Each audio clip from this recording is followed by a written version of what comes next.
विश्वविद्यालय सुना, हमने मेरठ विश्वविद्यालय सुना। ये भाजपाई जब से आए इन्होंने एक नया विश्वविद्यालय शुरू कर दिया, व्हाट्सएप विश्वविद्यालय। कौन सा विश्वविद्यालय? व्हाट्सएप विश्वविद्यालय। इस व्हाट्सएप विश्वविद्यालय में ताला लगाना चाहते हो कि नहीं लगाना चाहते? चाहते हैं। यहां बहुत खतरनाक ज्ञान मिलता है। क्या क्या ज्ञान मिलता है?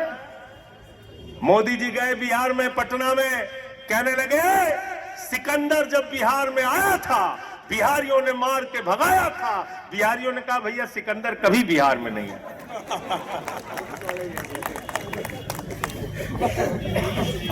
फिर कहने लगे, गए संत कबीर नगर, कहने लगे संत कबीर जी, बाबा गोरखनाथ जी, बाबा गुरु नानक देव जी एक साथ बैठ के मीटिंग करते थे। पीछे से किसी ने कहा अरे भैया इनके जीवन काल में ही बहुत लंबा अंतर है, 100 साल का अंतर है। व्हाट्सएप विश्वविद्यालय में क्या ज्ञान मिलता है?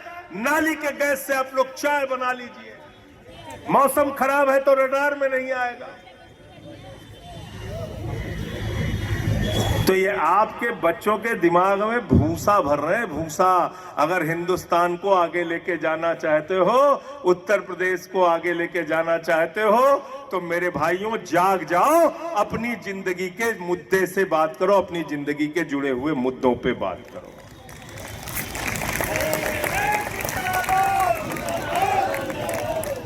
क्योंकि नुकसान तो तुम्हारा ये लोग जम कर रहे हैं।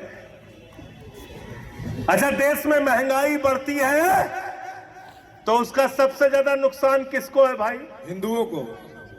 किसको है? हिंदुओं को। 80% आबादी हिंदुओं की, सबसे ज्यादा मार हिंदुओं पे पड़ती है। अगर सरकारी स्कूल की शिक्षा बर्बाद होगी तो उसका सबसे ज्यादा नुकसान किसको है? हिंदुओं को। हिंदुओं को। अगर अस्पताल में मोमबत्ती से ऑपरेशन किया जाएगा तो उसका सबसे ज्यादा नुकसान किसको है? हिंदुओं को।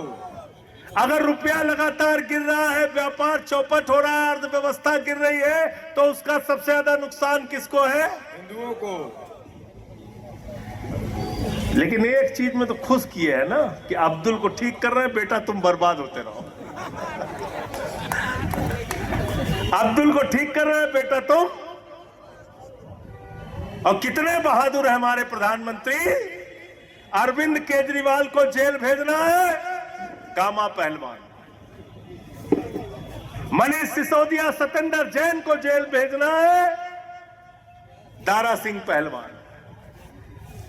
संजय सिंह को जेल में भेजना है, अंतरराष्ट्रीय रेसलर बन जाते हैं। और वो ट्रंप जब बेइज्जत करता है उसके सामने एक शब्द नहीं बोल पाते, एक शब्द नहीं बोलते। आज हमें भारत की प्रतिष्ठा का भी ख्याल है। कभी आपको ट्रंप अपमानित करता है मोदी जी, कभी चीन और अरुणाचल प्रदेश को अपने नक्शे में दिखाता है, कभी हमारे ऊपर टैरिफ के बाद टैरिफ लादा जाता है, कभी अमेरिका से भारत के नागरिकों को हाथ में बेड़ियां, पैरों में बेड़ियां, हाथ में हथकड़ी पहना के लाया जाता है। हमारा अपमान बार बार हो रहा अंतर्राष्ट्रीय स्तर पे, वहां आपके मुंह से आवाज नहीं निकलती, वहां आप भीगी बिल्ली बन जाते हैं। अफसोस है दुनिया के सबसे बड़े लोकतंत्र का प्रधानमंत्री इतना कमजोर और इतना चुपचाप मौन मोदी बन गया है। इन लोगों के सामने ये दुर्भाग्यपूर्ण स्थिति है। नरेंद्र मोदी शर्म करो, नरेंद्र मोदी होश में आओ।